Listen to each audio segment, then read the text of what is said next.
Hello and welcome to the Circling the Bases podcast. My name is DJ Short.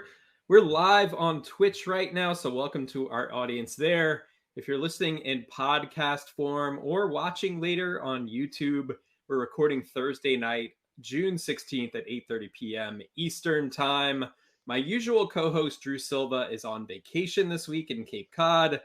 Hope you're having a blast out there, Drew. Eating lots of yummy food. I haven't seen a lot of posts on Twitter about it. He was saying he was going to brag about all the yummy food he was eating, but I think he saw my Hawaii post and decided how unappealing that really is and how annoying that could be, and went the other way. Yeah, you're pretty annoying, Chris. I mean, you were pretty annoying. I'm sorry. I was going to say, this is my fourth podcast this week. I can't imagine how annoyed people are with me. Well, I have missed you because I was at the FSGA conference this week, so I've kind of been off the radar a little bit, but happy to be back and wanted to do something a little different this week with Drew away, something a little fun. So I've invited three wonderful guests here. We've already talked to Chris Crawford right here from NBC Sports EDGE, Shelly Verougstraete, who was here a couple of weeks ago. Welcome back, Shelly. And also Scott Pianowski from Yahoo. Scott, thanks for coming on the show. My pleasure. Thanks for having me. Yeah, so what we're going to do here is a little mini redraft, basically looking at how our rankings have changed since opening day, who are the best fantasy options moving forward. We're going to do basically 10 rounds, snake style, sort of mimicking an actual roster. So it's not like simply a top 40 on a draft board. There will be some nuance involved in that, a little bit of strategy, but we're going sort of like with an honor system, not to grab like just all the shortstops or all the starting pitchers or something like that. But I will say, if you want to take nothing but catchers, go for it. That's totally cool. Do your thing. Hey, you can't. If I want to go double Contreras, you're not going to stop me. No. Yes, that's right. Do whatever you need to do. But yeah, I think this will be fun. Before we get into that, though, a quick word for our listeners. Weekends are better with MLB Sunday Leadoff. Coverage presented by Uber Eats. Catch the Phillies take on the Nationals in Washington this Sunday, June 19th at 11:30 a.m. Eastern. Live on Peacock. To learn more, go to peacocktv.com/MLB. And if you want a chance to win $25,000 on the game, download the NBC Sports Predictor app powered by PointsBet and enter Sunday's free Grand Slam Pick'em contest. So I picked the draft order at random earlier today. Scott, you were fortunate enough to get the first pick. Scott will be followed in order by Shelly, Chris, and myself. I'll be sure to post the full draft board on the website and in the actual notes for the episode, if you see the podcast description. So you should be able to see it for full context if you're on the go or something like that. I might actually share my screen at certain points during the draft as well. Nice. But with all that out of the way, the floor is yours, Scott.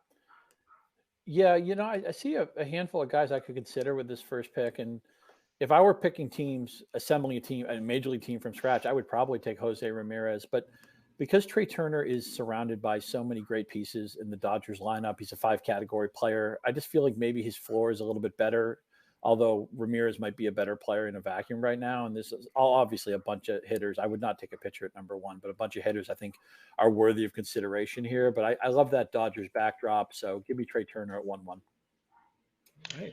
Yeah, I don't think you can really make too big of an argument against that. Like the best player to me in fantasy sports coming into the season, I guess Fernando Tatis could have been an argument, but it is pretty hard to argue with everything that surrounds Trey Turner being pretty much optimal for being the best fantasy player for the rest of the season. You look pretty happy, Shelly. I was stoked. Like I coming into like the second pick, I'm like, okay, I think that Scott is gonna take Jose. But knowing that he didn't, like, I am ecstatic. Like, I am so glad to pick up Jose Ramirez as my second pick here. All right, Jose Ramirez it is. I have no shares of Jose Ramirez, so it's not been fun to watch him. And it amazes me that anybody throws anything for him to hit. I mean, he's surrounded by all these guys who get on base, but there's no power behind him or in front of him. They have a bunch of Steven Kwans and Ahmed Rosarios, guys who are going to finish the year with like a handful of home runs. It feels like I want my pitchers going up against the AL Central, but Jose Ramirez has just proven that he's unstoppable. He's a 5-category stud, and I don't think there's anybody who would anybody wants to take him number 1 overall. I think you're perfectly justified to do so. He's just like so much fun. Like, I mean, he's like,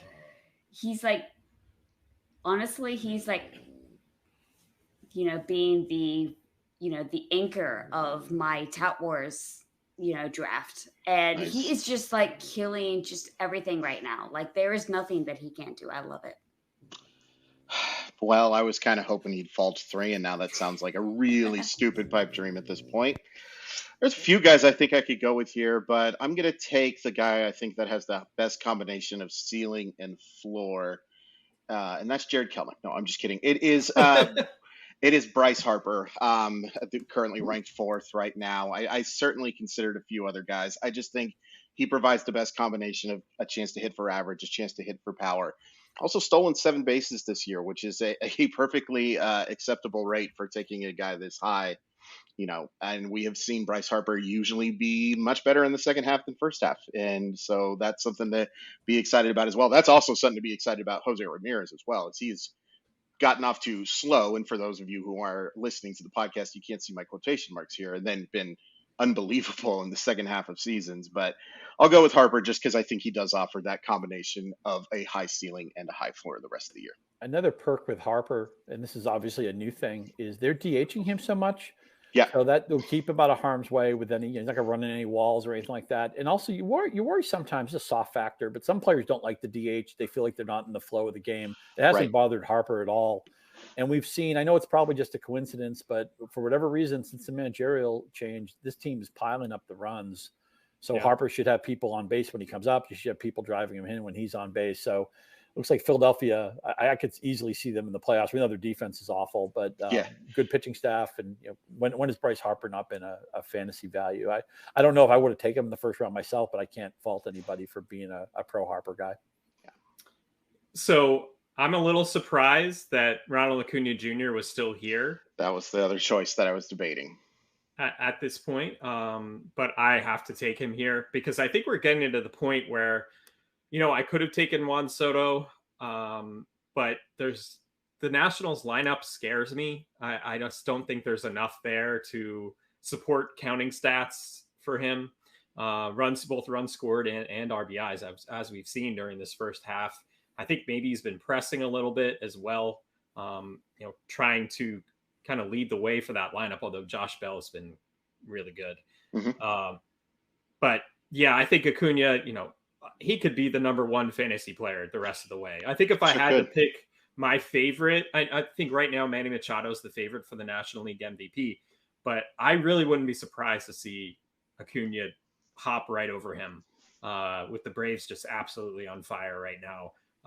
So I have to go Acuna, even with, coming off the ACL and all that stuff. I'm pretty confident that he can be at least the top 5 player the rest of the way, maybe number 1. There are no weak spots in that lineup, 1 through 9. Yeah. They just keep coming at you, and they really haven't even gotten that much out of Matt Olson yet. It's just scary to think what a healthy Acuna could do. I mean, with the Braves, 14-game winning streak, I think, where they're at right now. It feels like every time I click on the box score, they're already up 6-1. Yeah, that's the paranoia I feel as a Mets fan every night right now. And somehow the Mets have gotten off to this fantastic start, but they're going into Thursday night only up by 4 games in the NL East at this point. That's how quickly the Braves have caught up there. And I think the Braves are gonna give the Mets a run for their money as we move along here. So since this is a snake draft, I go back to back. I am going to take Vladimir Guerrero Jr. here. Since I did get the pop and speed with Acuna, I will take my chances on Vlad Guerrero being much more like himself. And it does seem like recently he's turned a corner there. I know a little bit disappointing so far, but the ceiling is just so immense that I have to think he's going to bounce back and be pretty close to the player we saw last year. And also I fill first base, so I'm happy about that. Plus you have a couple of juniors on your lineup. You do. Looks like a Carl's Jr. Maybe next round. We'll see. Well, I was going to take whoever was left between Vladimir Guerrero and Juan Soto, but I was kind of hoping that the guy who would be left was Vladimir Guerrero Jr. It sounds weird to be stuck with Juan Soto, but I'm still taking Juan Soto. I know the numbers have been disappointing this year. I know the fact that the Nationals lineup is 10 pounds of you-know-what and a 5-pound you-know-what. I don't care. Juan Soto is the most talented offensive player that I have ever seen. I have zero doubt he's going to be much better. Obviously, I think that because I'm taking him with the 6th pick in this draft. I can't pass on Juan Soto at this point. He's wait. big. Hang on a second here. So you invite a guest on who has a dog named Soto, and then you snipe her up the opportunity to take Soto in the second round. That feels like a takeout slide at second base to me. Shelly's going to be okay. Shelly is going to be okay. I have to go with my. I would have taken my sweet Vladdy Jr., but DJ was rude and took him from me. So I have no apologies. All of my feelings are gone. I'm totally fine with it because I have the best Soto. I have Soto here on my lap. So, so I guess maybe like with my next pick, I'm surprised that he's still around. Can I take Mookie Betts? Don't do it. I knew you were going to do that. You should. This draft Mookie has really Betts, gotten man. antagonistic. I mean, honestly, coming into the season, like I was like really just out on Mookie Betts because I was so afraid of that hip and just with everything that he was doing. But he's just been on fire. Like he is hitting leadoff. He is probably going to get maybe 200 plus runs in RBI. Like it's going to be insane the amount of runs in RBI that he's going to get.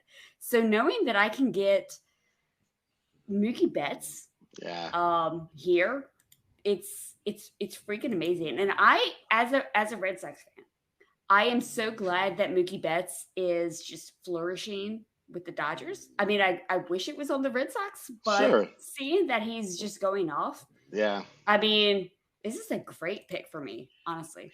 You don't want to take financial flexibility. I believe that's still available on this draft board here, and it's just invaluable. Like those poor Red Sox, they would have had to file for Chapter 11 if they would have signed Mookie Betts. So I mean, just the fact that we're even talking about this now, that's a great pick. And I think Mookie Betts was super undervalued coming into drafts, and like another guy that I was kind of debating along with Harper and Acuna and Soto, all in that outfield mix. I think all of these guys are really close. Ramirez and Betts is a really good way to start off a draft. Oh, yeah. Yeah, I without question would have taken Betts with my pick. I know the on-pace game can be a little silly, but hey, we're past the third way in the season. Sure. Mookie Betts is currently on pace for 136 runs, 44 home runs, 103 RBIs. I'm not going to figure out the stolen bases, but he still runs.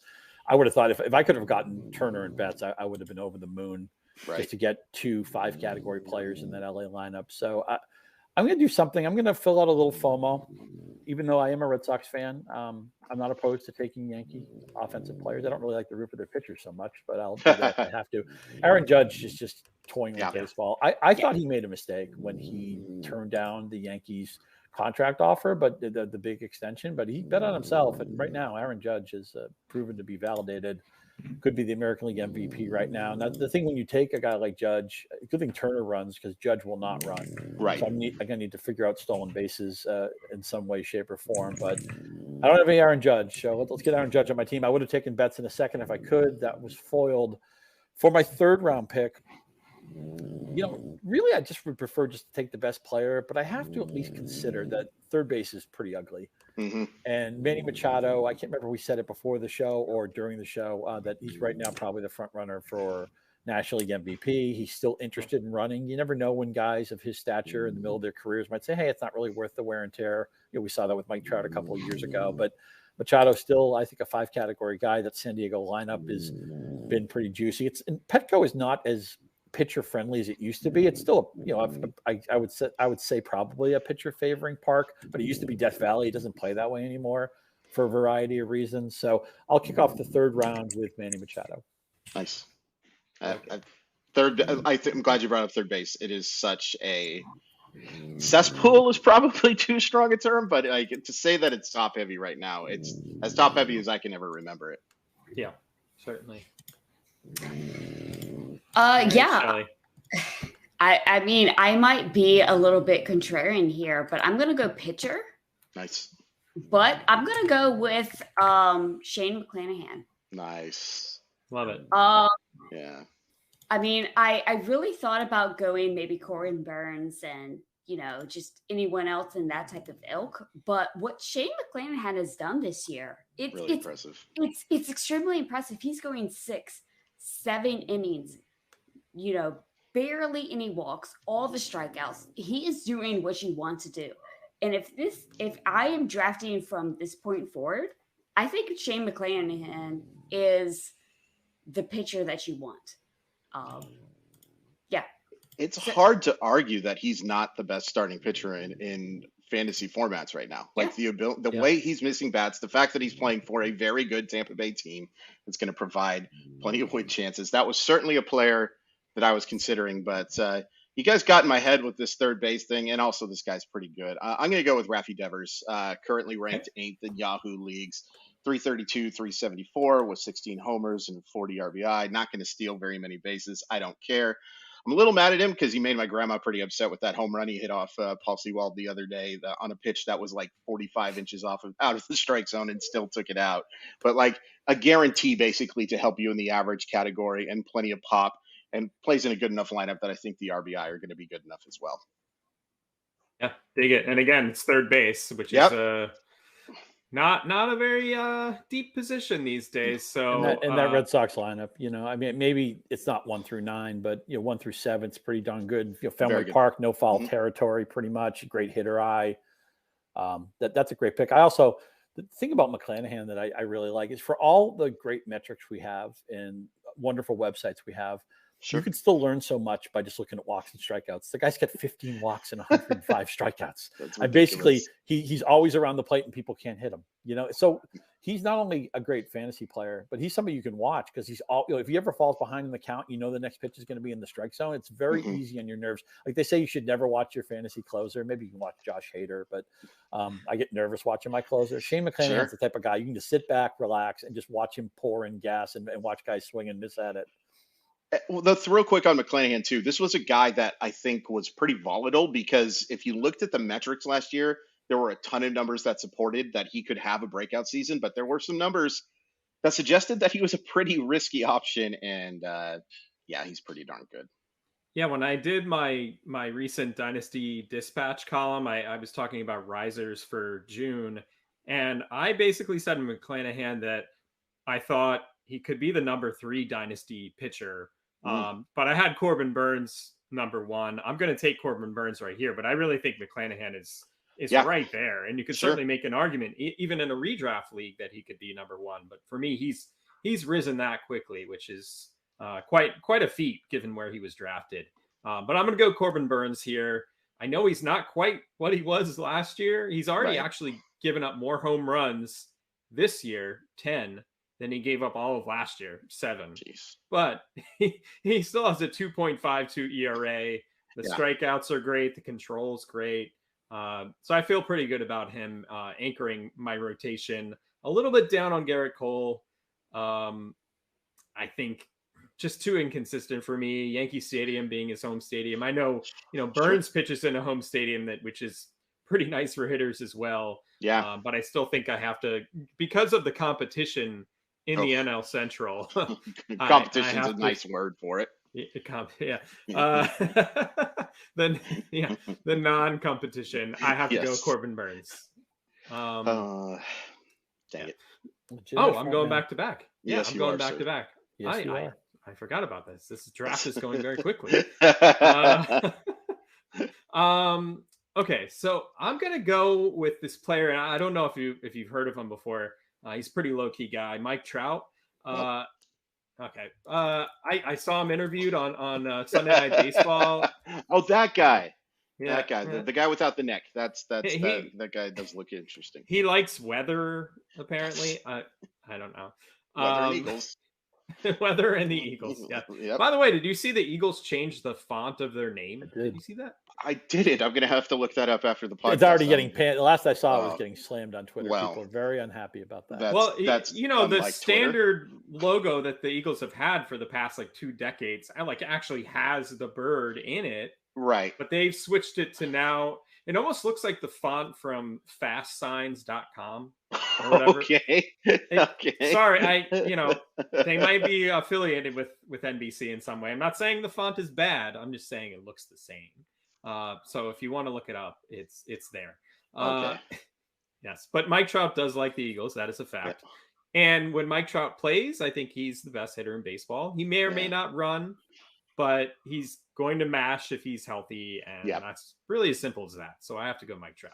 Yeah, I mean, it honestly, even with the injury that he had earlier in the year, it seems kind of foolish that we kind of discounted this dude. Legitimately one of the greatest players of all time, and has looked quite the part. I'm debating a couple of pitchers here. I think I might be able to get this guy in the next round, but I don't know if this other guy will make it back to me. I'm going to go with Justin Verlander, who I have just been so impressed with this year. 1.94 ERA, 0.81 WHIP. His ERA is kind of misleading from one bad start against the Seattle Mariners. I love Houston's lineup chance to give him wins. I think the strikeouts are going to be there. The win chances are definitely going to be there. And I think you can just hand Justin Verlander the comeback player of the year right now. I mean, I totally agree. I was totally just fading Justin Verlander because, he's coming off TJ, right? He's advanced age, everything from him. I don't have him anywhere. And what he's doing, I'm just so many red flags.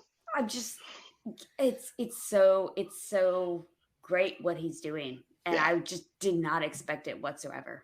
Not me either.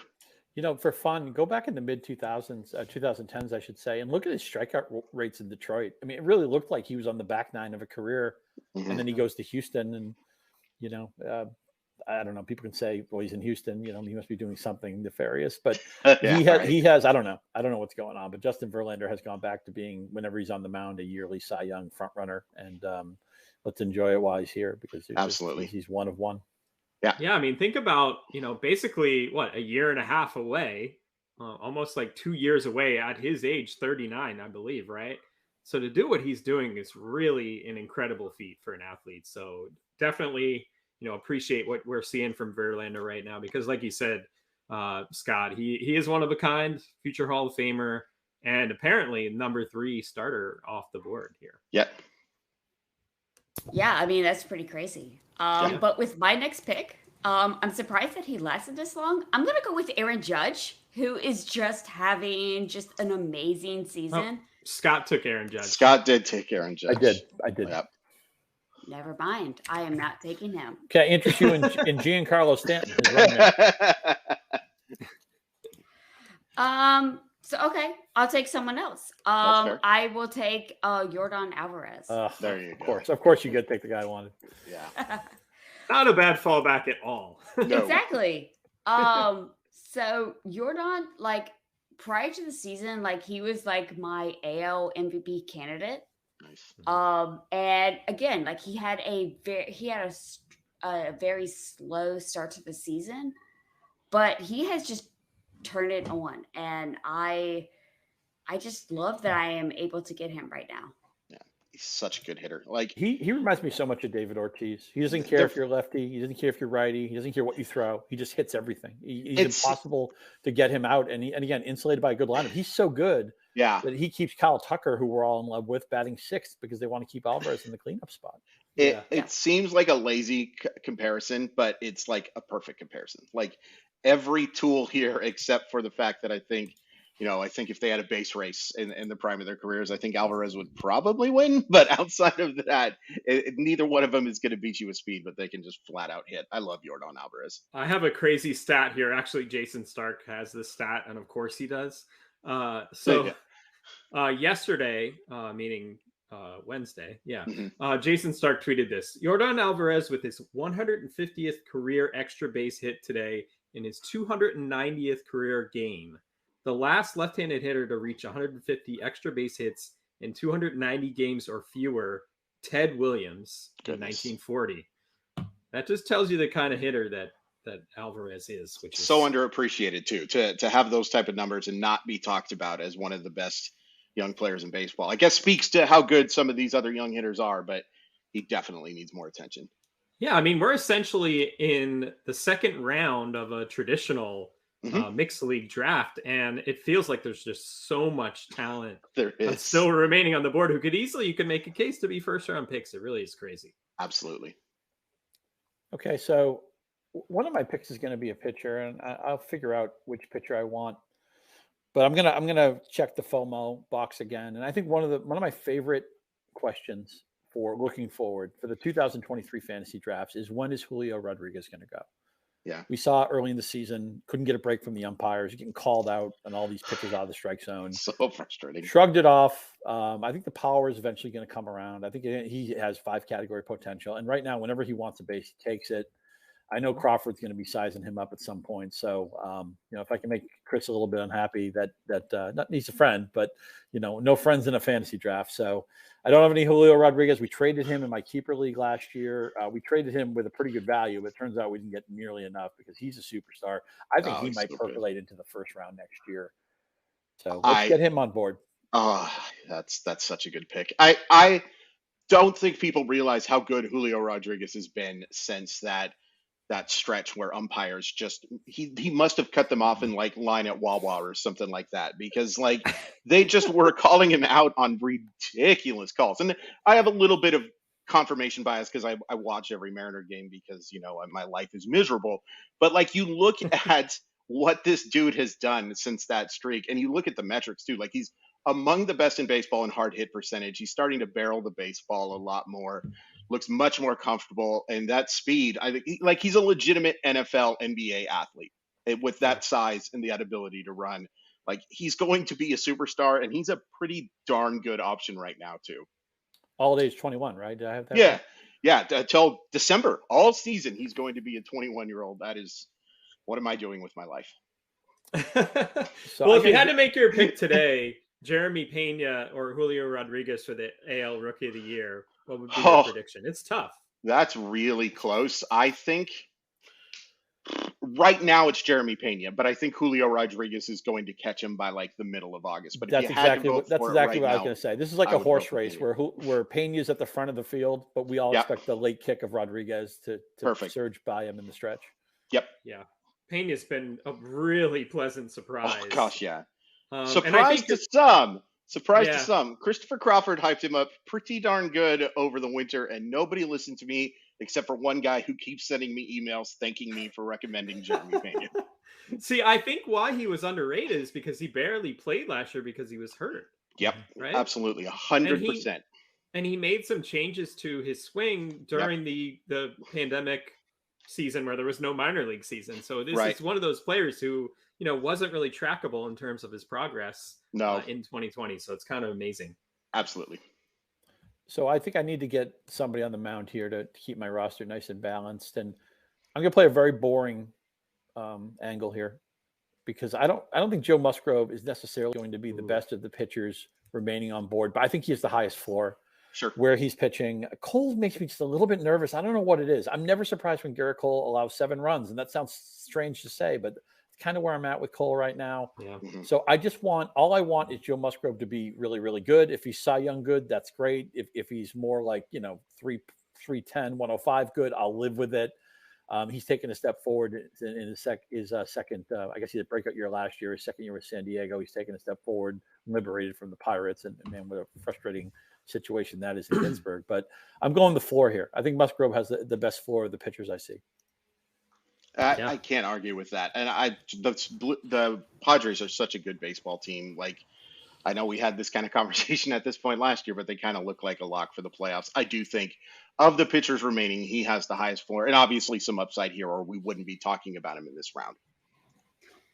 Yep. All right. So I still think that there's a lot of starting pitching on the board. So I'm just going to go with hitting here. Fair. I'm going to go with Paul Goldschmidt. Nice. He has been unbelievably amazing for like the past year. right? Like even just for this year, he's already at 16 home runs, 47 runs, 56 RBI, and then he's also chipped in like 3 stolen bases, and he is currently hitting 347. Yeah. I mean, it really feels kind of odd to take him before Freddie Freeman, because I just always thought that Freddie Freeman would be before Paul Goldschmidt. But sure, what with Goldie is doing this year, mm-hmm. I don't think you can argue it right now. Yeah. Exactly. Yeah, I think that I was very surprised. Like, I knew he was having a good year, but like if you sort by Yahoo players, you sort by who is currently at the very top of every player in baseball right now, it's Paul Goldschmidt. And he has looked like that MVP version that he was in Arizona. I really think that this is more than justifiable. He was a player that I was thinking about taking in this round. I almost took him myself, and the reason why I didn't is I thought, well, can I really take Goldie before Freeman? Okay, this is what I'll do. I'll just sit back, wait for Freeman to go. There you go. I'll get Goldschmidt. You look at his baseball reference page, the whole thing is in black ink. He leads the National League in batting average, on-base percentage, and slugging. He leads the majors in OPS. He leads the majors in OPS plus. He leads the National League in hits, and he leads the National League in total bases. Oh, and he's got 16 home runs. He's even stolen 3 bases. May we all age as well as Paul Goldschmidt. But seriously, but the Arizona Diamondbacks do have Carson Kelly and Luke Weaver. So who's to say who won that trade? Who could really argue who won that trade? I'm going to take a picture, and I think it might be a surprise. I am not going with Garrett Cole.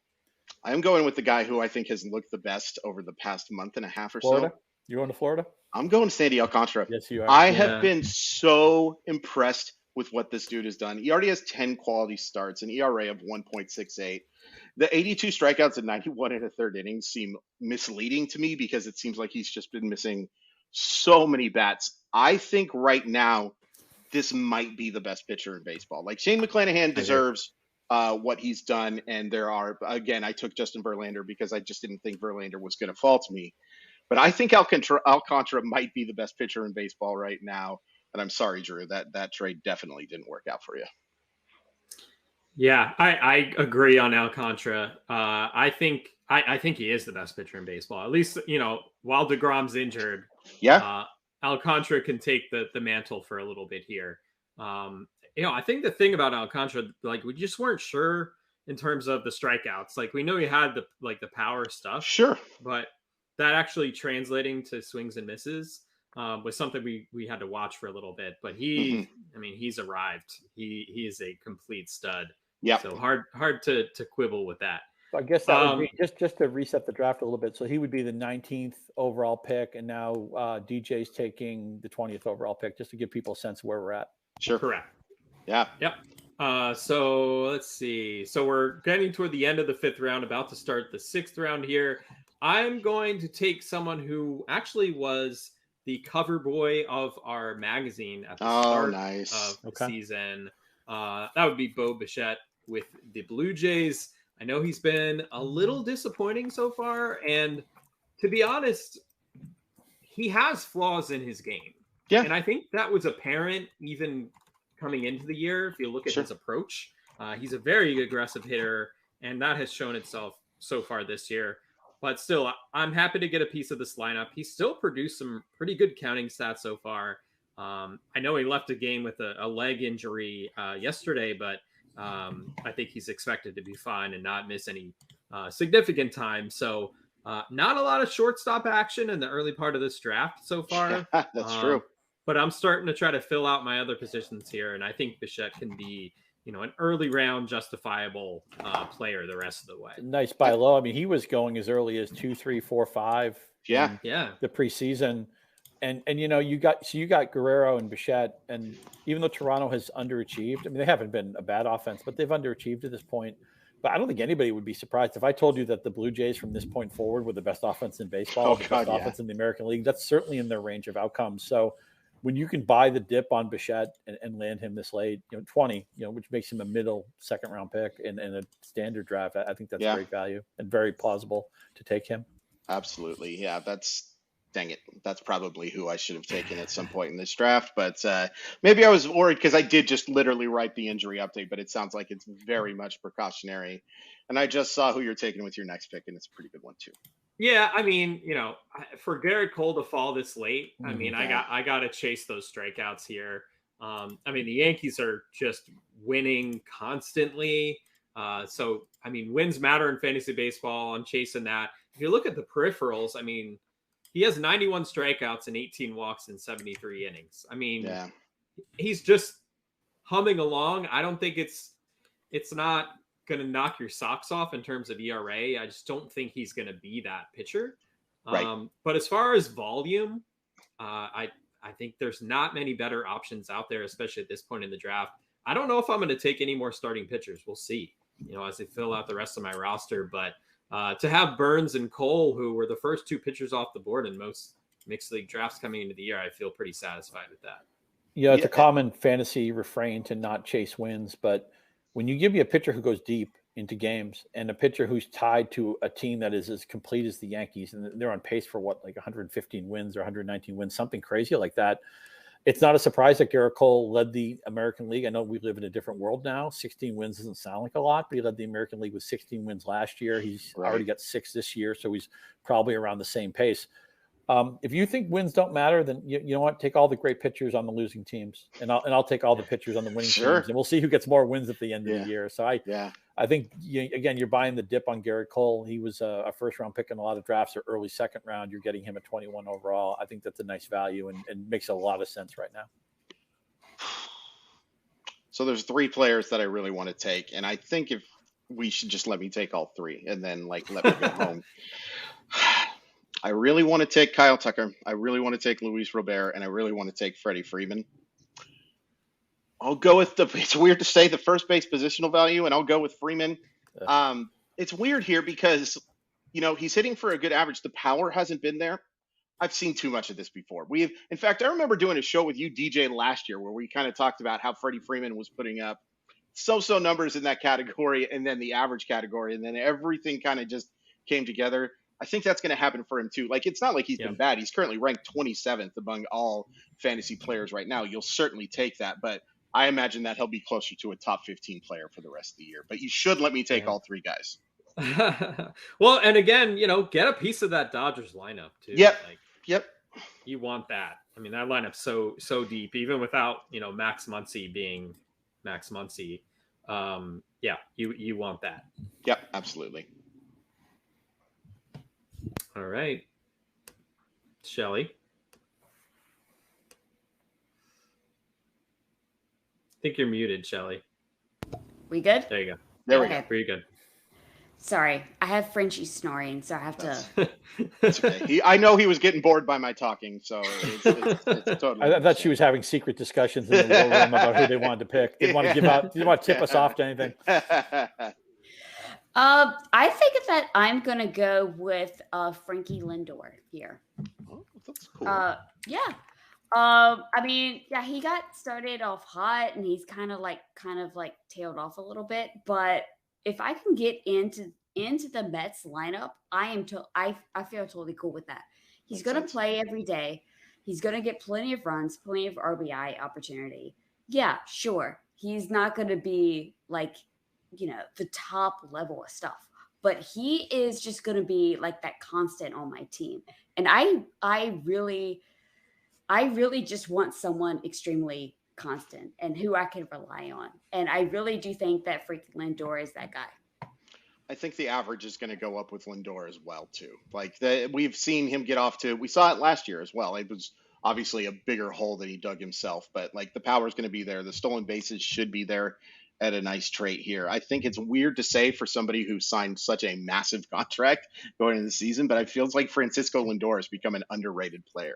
For sure. Yeah, because he's not the last guy who got the big bag. And I think he's a lot more relaxed this year. This year they brought in Scherzer, who was obviously at the front of the labor negotiations. So I think Lindor could just kind of settle in and just be another really good player on a really good baseball team. Mm-hmm. And he just seems more relaxed and back to the player that we saw in Cleveland, always a smile on his face. I think he pressed a lot at the early part of last year, you know, a lot of people criticize, you know, all this money was spent, and I don't know. I just think I don't know Lindor. I'm not close to the situation. DJ would know more than I would, but he just seems like he's back to being the guy he was, and certainly a fantasy force.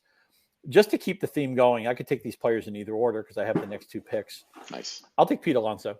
Nice. I mean, first base is not deep. I was sizing up Freddie Freeman, when have you ever lost money on Freddie Freeman? Right. You don't know what average you're going to get with Alonso. Right now he's hitting 284, which is, you know, out kicking his career 260 average. But what people have to remember is a 260 average is actually a good batting average in fantasy. That will help. It really is. Yeah. Go look at where the median average is in your league. So it's probably like 237 or something. It's really ugly. It's depressing. In fact, don't look at it. It'll just make But I don't see a lot of good first basemen. And also because I have Turner and I have Rodriguez, I'm comfortable taking players who don't run. I mean, I don't want 7 guys who don't run. We're not going to go draft a complete roster tonight.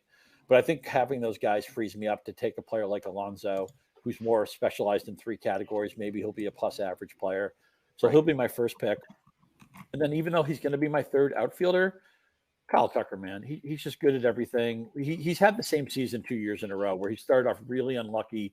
All the StatCast data says his average should be a lot higher. I'm still waiting for them to maybe hit Tucker 2nd or Alvarez 2nd and move Tucker up in the lineup to 4th, whatever it is. He shouldn't be batting 6th. That always feels wrong to me, but he's going to win an MVP someday. He's one of the, I think he's one of the 5 or 6 best offensive players in baseball. The fact he just hasn't gotten off to a good start, although he's mitigated some of that for fantasy purposes because he's run so much. Sure. And you never know. That's one of the questions in fantasy right now is which teams want to run, who values the stolen base. Is it even worth it?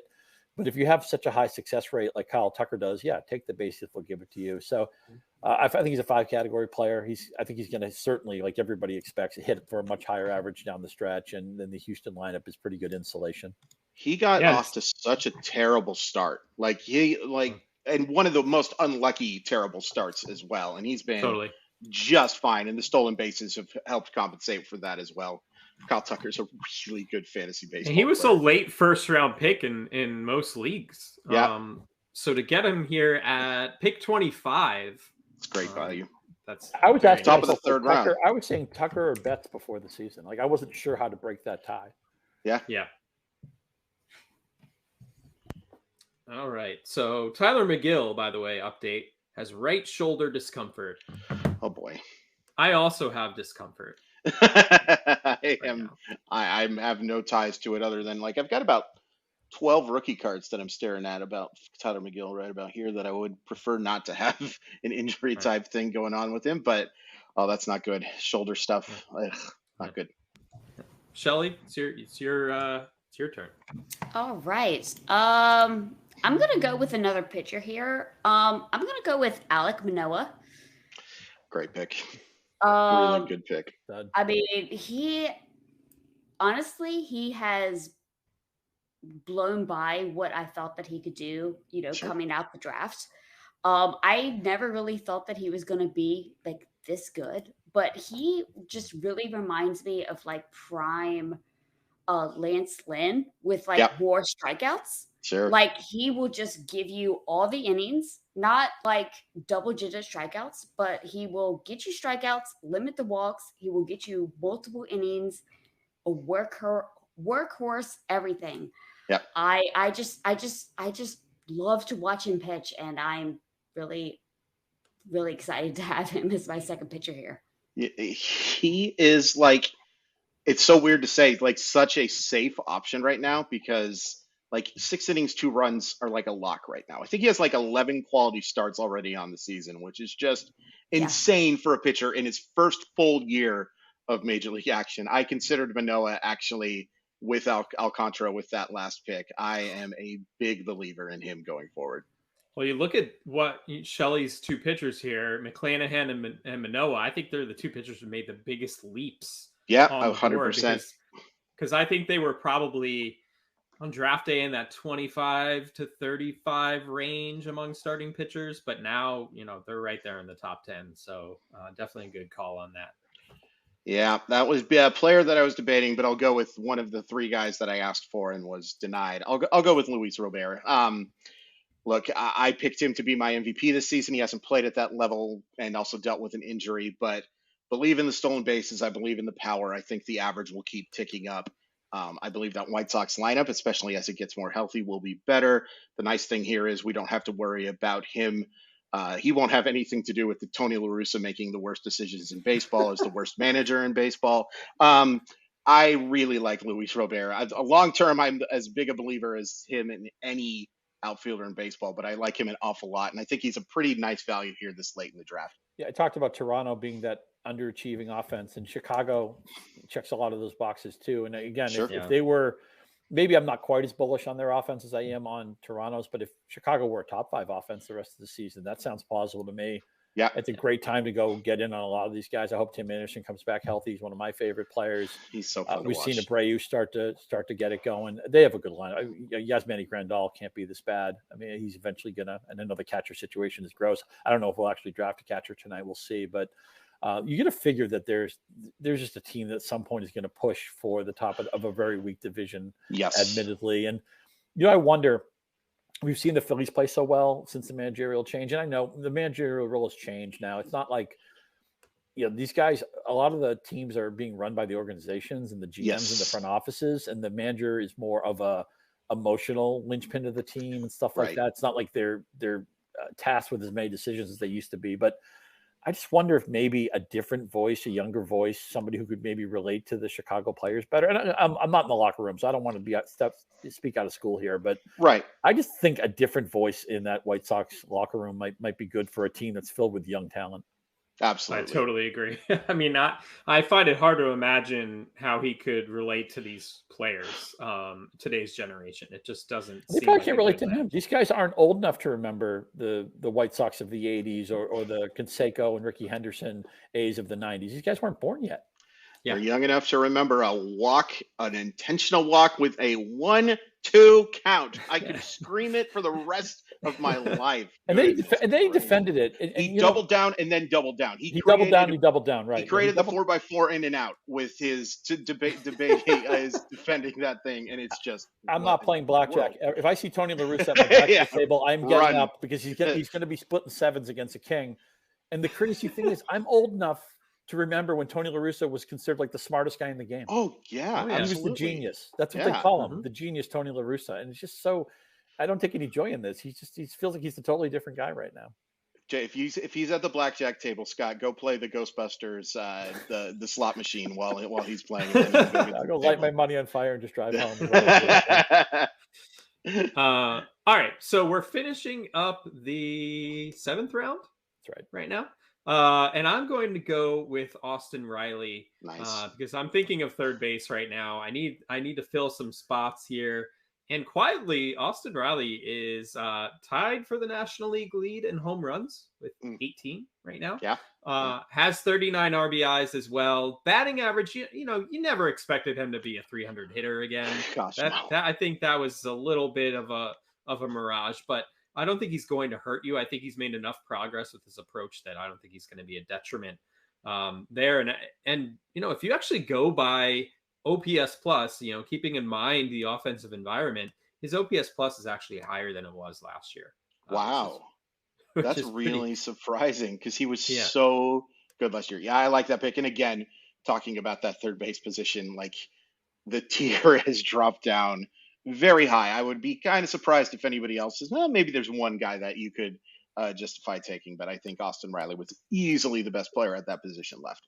I love you dropping the OPS plus too, because I love index stats. They're easy to understand. And it's also a way that you can compare, what was the best season of somebody's career, or how do we compare a hitter from today with somebody from 2011 or something like that, when the era is different, the context is different, the ballparks are different. And that's a quick, handy way to do it. There's obviously other index stats that are really good. Sure. But I love, that's just a really smart way to evaluate a player, especially if you need just like a back of envelope, quick, check of where somebody's at. Yeah. And I think, you want to compare the way that offense is in the game right now.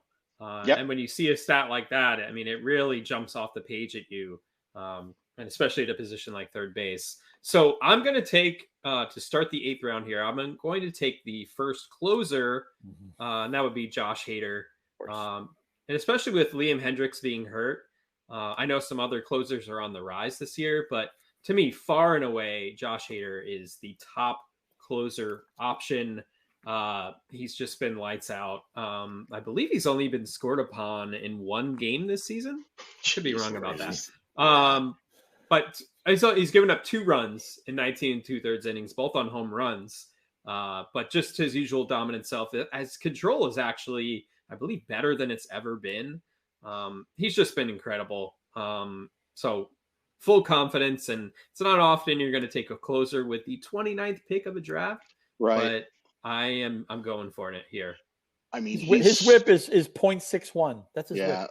That's so stupid. That it's just like, to say he's the most dominant reliever in baseball right now is such an understatement. And the closer position is kind of in shambles. In fact, I will just tell you right now that unless I get clinked in the head and remember somebody that I want to take, I will not be taking a reliever in this draft. Hader was the only guy I was going to consider. But the nice thing when you take Hader is then if we were playing this out, DJ is freed up from having to chase his tail for every possible rogue save that shows up. It just gives you some peace of mind that, okay, I already got my money in the bank, guy. DJ's fine. It's okay. He's going to be all right about the shortstop position is not very good here either. And I'm going to go with the best guy on my board in Xander Bogaerts, contribute in the average category. You know, having 2 Boston Red Sox is kind of an interesting one, but I do like that lineup quite a bit.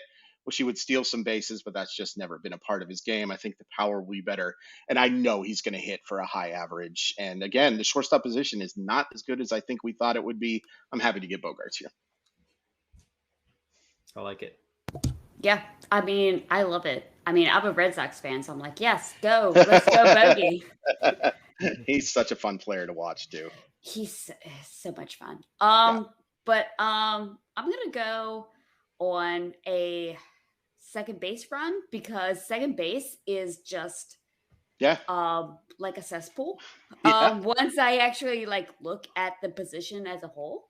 But I'm going to go with Tommy Edmond here. Oh, nice. I mean, to say his stock improved this year is the understatement of understatement of understatements.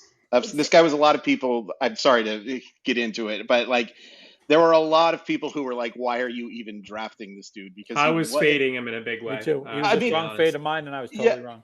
And the thing is it made sense because you weren't sure how much playing time he was going to get. He wasn't very good last year. All of the metrics pointed to it.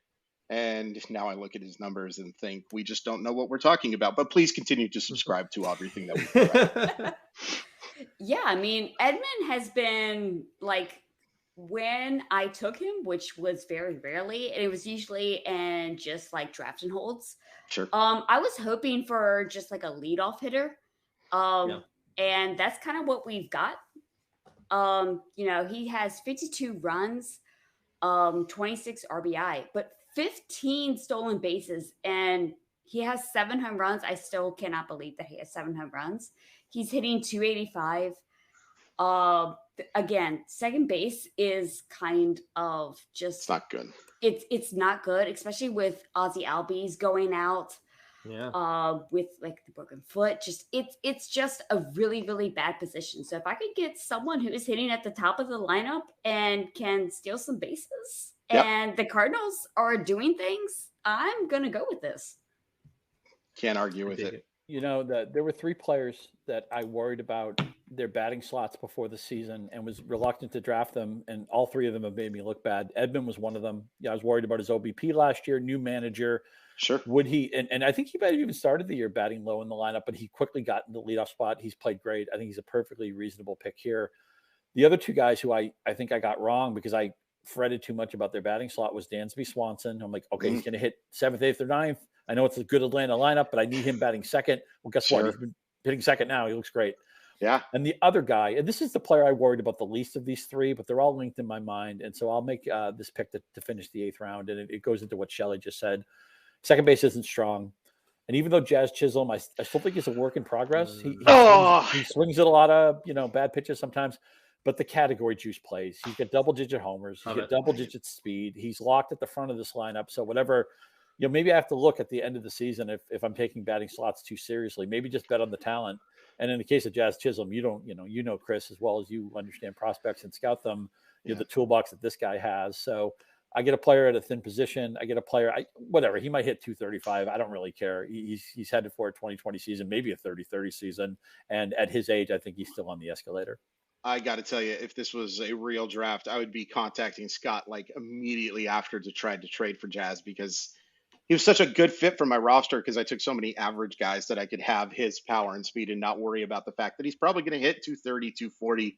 My buddy RJ Anderson made a good point about the fact that the Marlins have done a really good job of putting Chisholm in a position to succeed by not having him have to hit high in the lineup, and sometimes not at all against left-handed pitching. It's just not something that he's going to be successful doing. And it doesn't matter because the power and the speed are so good here. I think he's going to end up being a superstar. And his teammates are idiots if they don't like him. This is intentional, but I look at my roster and I have the 4 infield spots covered. I have 3 outfielders. Nice. So I have some nice balance here. We're not going to worry about catcher so much, but now I have to do something that's uncomfortable to start the 9th round. I have to take a pitcher who throws in front of a defense that's so god awful that every time the other team makes contact, I'm just afraid something bad is going to happen. But Zach Wheeler, everything else looks good. The team has come around. The ERA and whip play. He's got the strikeout rate that you like. Again, it kind of like my first starting pitcher pick in Musgrove. I'm thinking more floor here. I don't think Wheeler's going to win the Cy Young Award or anything like that. But all I ask is just be a playable starting pitcher 2 or even starting pitcher 3 if it comes to it. Just be good. Just be good most of the year. And I think even though that defense is ridiculously bad, and maybe I won't be able to watch Wheeler start in, start out because of that, because the strikeouts play and the ratios are so good, I think he makes sense in this slot.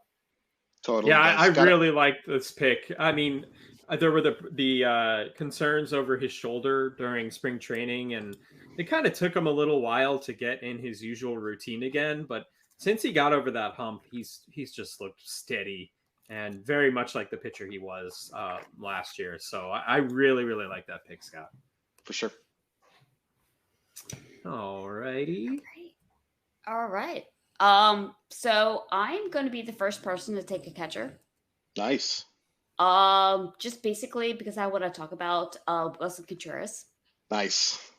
I took Wilson Contreras as like my first catcher in a lot of leagues, and I did not expect what I am seeing so far, and I'm just loving it. Like, he has 12 home runs so far, 38 runs, 26 RBI. He's hitting 277. I just never expected what I'm seeing, and I do think that he is the best catcher. Like, I took Will Smith before I took Wilson Contreras because I just thought that Will Smith would give me more power. But honestly, do y'all think that Wilson Contreras is the number 1 catcher? Well, hang on a second. We're now bringing in Sarah Sanchez via satellite, and she signs off on this as being the right pick. Who does an awesome, I know we're all friends with Sarah, does an awesome job covering the Cubs and baseball as a whole. And she's been all over the Contreras story. And I joked before the draft that I wanted to go double Contreras. I was going to consider Contreras in the right now. I just recently shuffled up all the catchers and put prices on them. To me, Contreras was easily the number 1 pick on that board. I think it's fair. I mean, I'm looking at Contreras' baseball savant page right now. He's 99th percentile in hard hit percentage, 96th percentile in average exit velocity, 80th percentile in barrel percentage. So, you're looking at this stuff and you're saying, this isn't like, there's nothing fake about this. You know what I mean? Like, his expected slugging is 595. Yeah. And that's insane. That's insane. Don't you love it when you watch a player and then you go to a Fangraphs or a Savant page and you get all the confirmation of this is what I thought I was seeing. A guy who's hitting the ball obscenely hard every time he's up, it feels like. I do wonder about Contreras too. If he could be playing for a new team, maybe be in a couple, because that Cubs team is just so flipping bad. And I don't think that his trade, it's a bad play for sure. It sure seems like it anyway, because I don't think his trade value is ever going to be any higher. And if you can go put him in a legitimate lineup, I think that could be really exciting. I'm going to take an injury risk here. I'm going to go with Max Scherzer.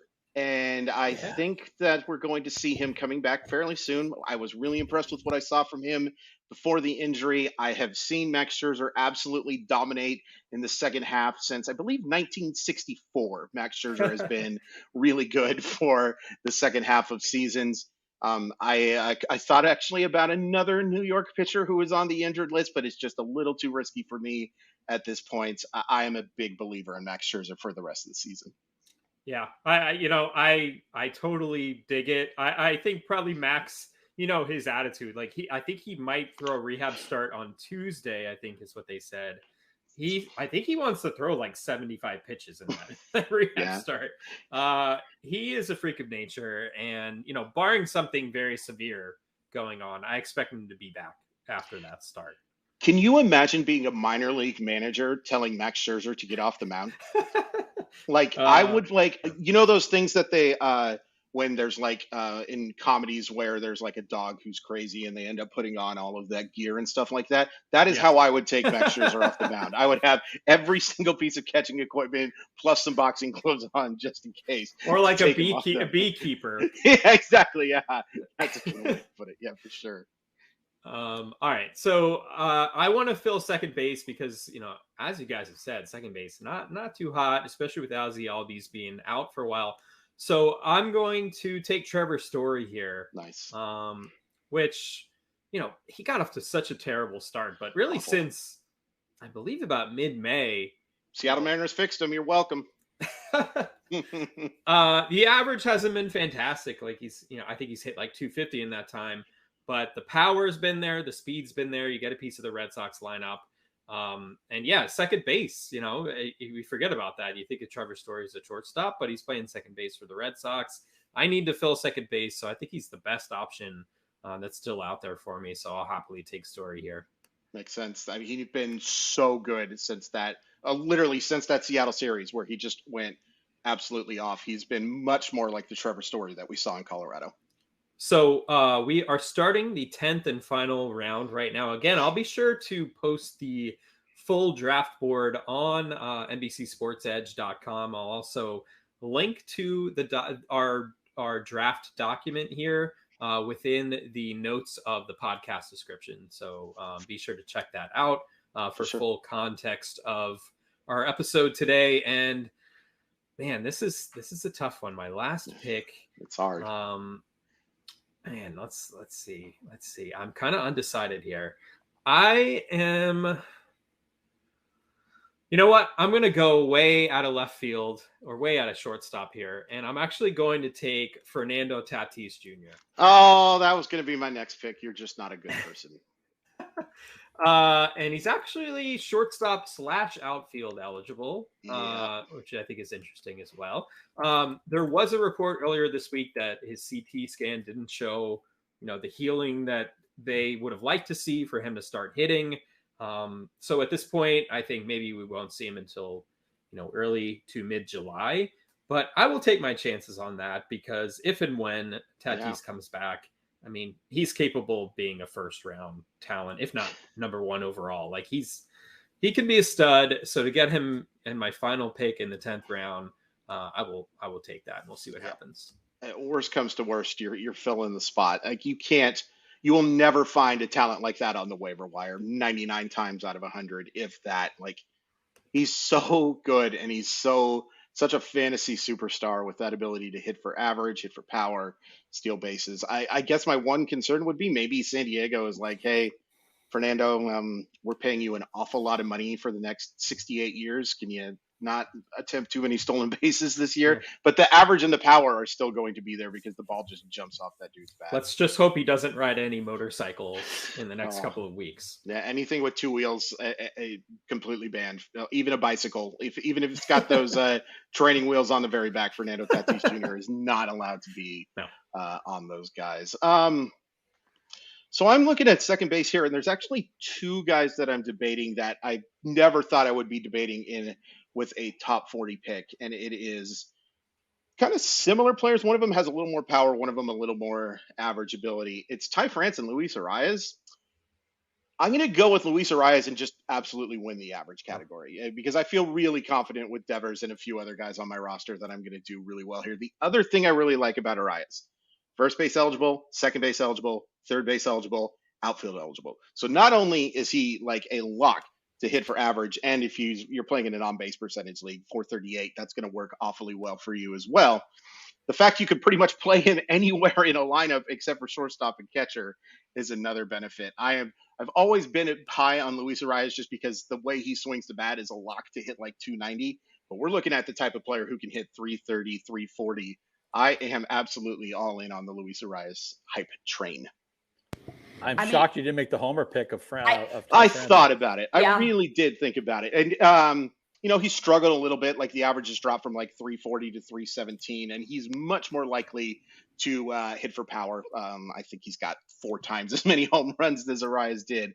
But I just like that skill set. And I like Francis' versatility too, first base, second base, third base. But the fact that I could play Arias in the outfield along with it just gave him the slight edge for me. All right, Shelly. Yeah, I mean, honestly, I was surprised by that pick.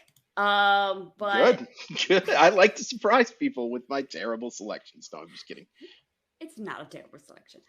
I'm gonna go with the reliever here. I'm gonna go with Jordan Romano. Oh.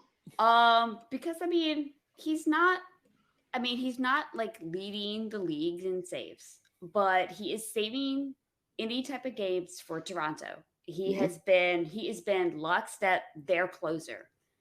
So I'm just going to go with the safe pick and just try to pick up some safe, quote unquote, safe saves right. With Jordan Romano. I dig it. Yeah, I do too. The only closer I think that you could debate over Romano is just because I think Toronto is such a good team, I think is Edwin Diaz. But we have seen some volatility from Diaz in the past. So I've never seen that. Yeah. But when he's on, I think Edwin Diaz is, if maybe Josh Hader's a little bit better, but Edwin Diaz competes with any reliever in baseball. But I do like the safety, knowing that Jordan Romano and Toronto are going to get an awful lot of safe chances. Speaking of comfortable, I think Edwin Diaz is really comfortable these days with the Mets. It's been a process, but I think he's gotten over sort of that mental hurdle of the trade too. Yeah. And all the criticism of that, and just sort of come into his own. And yeah, he's just been nails this year. It sounds like I have Mr. Irrelevant, and Diaz is somebody I would have considered here. I'm not going to take him. Dylan Cease, I considered. Lucas Giolito. I'm not really sure why those guys have been a little bit underachieving. I know with Cease, it's been a walk problem. But yeah, it's interesting. The last few picks, we've seen some floor picks. We've seen some upside picks. We've seen a couple of players picked who are hurt right now. I was going to take Scherzer, I think, if he was still available. I'll take a player I've very rarely drafted. Is Shohei Ohtani. I just thought, okay, look, he just had the best season that like almost anybody who plays baseball is ever going to have last year. He walks to the MVP. Right. And I assume we're using Yahoo rules. So I'm taking Ohtani, the hitter, because if he was both things, he would have been already drafted. Sure. Here's his regression. He's hitting for the same average he did last year. He's on pace for about 35 home runs, on pace for probably around 20 stolen bases, and he'll be close to like 90 to 100 RBIs. And this is like a slow start for him. So I'm asking myself, of the players left on the board, Byron Buxton was one of these guys. Who could be the best player in baseball the rest of the way if a few things went right? And I think Ohtani's on that short list. I feel a little bit, I don't know, I don't love filling a fourth outfielder spot right now. But again, I'm just looking at somebody who could we all be laughing at? Remember how down people were on this guy? He's back to being a first or second round player. And Ohtani's just such a fun guy to watch. He's a unicorn, right? I mean, the power, the speed, he's a pitcher. I thought when he came over, he was being crazy trying to be a two-way player. He's totally proven me wrong. So usually not an Ohtani guy, but I'm going to do it. And if I was going to make 2 picks here, I probably would take Edwin Diaz to start the second round, the 11th round, but we're only going 10. So I'll just have to tease that for the next one. So I'm the guy who took Luis Arias over Shohei Ohtani, huh? That's one way to package. That's one way to tease this podcast. Yeah, I like that. That's and now you can offer me Urias for Ohtani, and I can say no freaking way. I'm sure that would be a very quick conversation. Yeah, Shohei Ohtani's really good, and I think he's always going to be hot take.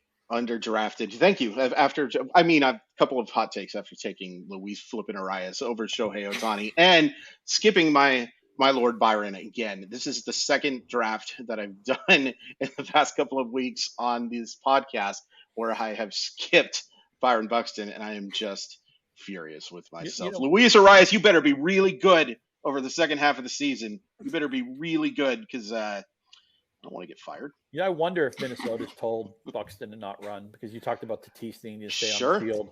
Minnesota, obviously, they need Buxton. Yeah. You play 140, 145 games, and the stolen bases don't have a lot of value. One thing that this draft reminds me of, and we did a Tout Wars redraft a couple of weeks ago, which was a 12-teamer. If we were drafting with 15 managers, I feel like you have to maybe get a little nervous about pitching a lot quicker. Well, if you assume a 10-team league, a 12-team league, I feel like you can be a lot more patient with pitching. I think I only took 2 pitchers in this draft. That's a 10-team or 12-team strategy. If we were doing like an NFBC 15-teamer, I probably would have put pitching, made it much more of a priority. Yeah, I think that makes sense. Like the guys like I think Logan Gilbert and pitchers of that ilk probably go off the board a little earlier. But this is fun. Like it's crazy how some guys have really changed their value over these first couple of months, and then some guys are just where they are, and it's a fun balance of trying to draft based on what they've done so far and what you think they're going to do, especially with actually having a sample for the season. It's a lot of fun. So I shared my screen here. So if you're watching the broadcast on YouTube, which will probably go up at some point on Friday or the weekend, you can get a sense of what the draft board looks like here. Again, I will share it on NBCSportsEdge.com. And also be a link to it will be in the notes of the podcast episode. So check it out if you're listening here. But no, this was great. Thank you guys so much for participating in this. I think it's a fun exercise. And one of my ideas, and I don't know if I'm going to do it this year, but something I would like to do in future seasons is actually do a league where we play half the season out and then we completely shuffle up and redraft halfway through the season. That'd be so much fun. Oh yeah, for sure. I wouldn't even mind doing it every 2 months. Do it 3 times. Yeah, I think it'll keep folks engaged throughout the season, and I think that's sometimes one of the pitfalls of fantasy baseball is if you're at the bottom of the standings, you stop paying attention. And the other thing that's great about that, and this is what we tried to do today, is we're always trying to figure out how are the values changing? How is the market changed? I talked about, is Julio Rodriguez already in the first or second round for next year? A way to answer that is to give people, make them put their money where their mouth is and put them in the draft and say, okay, you think Sandy Alcantara is I'm not going to say his name right, is the best pitcher in the National League? Where would you draft him? Where would you draft him today? Well, here we can answer that question. Absolutely. Yeah, and it's not just about what the players have done to this day. It's what are they going to do for the rest of the year forward. Yeah, you're not going to get the stats that they've done already. It's what they do from this day forward. So that does change it a little bit as well. By the way, I looked at the Eagles font and that is terrible. Just awful. What are they doing? Yeah. What a fun way to end that podcast with that silence from you talking about. You brought it up too, DJ. That's not fair. No, I mean, everyone vision. Everybody has to do something stupid. I mean, Jerry Jones runs the Cowboys. Enough said. Washington is one of the clown car franchises in American sports. Right. I mean, the Giants. Their team over under for the last quarter of the season was 7.5 every week. It was any defense against the Giants was a good play. Sure. It's just a mess. It's a comedy of errors. I think there's gonna be another year where 9 wins looks pretty good in the NFC East. Yeah. What's interesting about football teams, though, there are quite a few teams where their logo is literally just letters. Yeah, there's true. Nothing in the logo. Now the Eagles are doing it. The Giants have done it forever. By the way, this came up when Washington came out with the Commanders name that they didn't have a logo. But if you really start to look around the NFL, and I guess this is turning into a real good football show now, part two, a good football show, part 2. There's a lot of teams that just have letters, just font. It's weird. It is strange. I think most football teams should go back to I think most football teams would be better served using their old logos. The Pat Patriot, the Broncos' old logo was fantastic. I think the Chargers had better uniform. I still like the Chargers uniforms, but I prefer their old school stuff. Sure. I think most teams should go into the retro. Not the Bengals. Their old helmets just said Bengals on the side of it. That was a swing and a miss. Yes, but most teams I would go back to the old school. I guess what we're saying is baseball's the best. Yes, it is. Sure. Oh, baseball can get this wrong too. I mean, the Brewers had a classic logo, the glove logo. They went away from that. Remember when the Brewers got rid of the comic bird? I mean, whoever did that, it should have been thrown out of baseball on his ear. And we still don't know if that Baltimore bird is smiling or not. So it's definitely a conundrum. DJ, real quick, you have me taking Luis Arias, the Milwaukee guy. I was taking Minnesota's Luis. Arias. I'm sorry, I'm not. That's okay. Correctly. That's all right. I just wanted to make sure.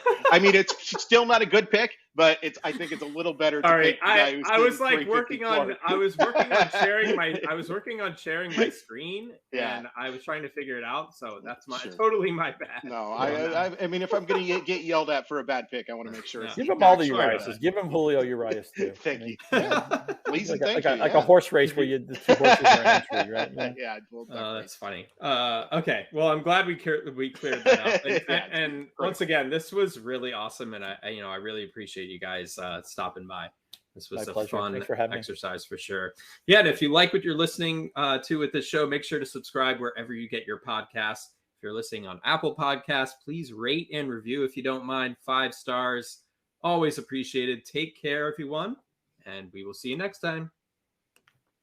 Thanks for watching. Make sure to hit subscribe for all the latest fantasy and sports betting advice from NBC Sports Edge. And don't forget to sign up for NBC Sports Edge Plus to get the best-in-class draft guides, as well as season-long fantasy, DFS, and sports betting tools that will give you the edge.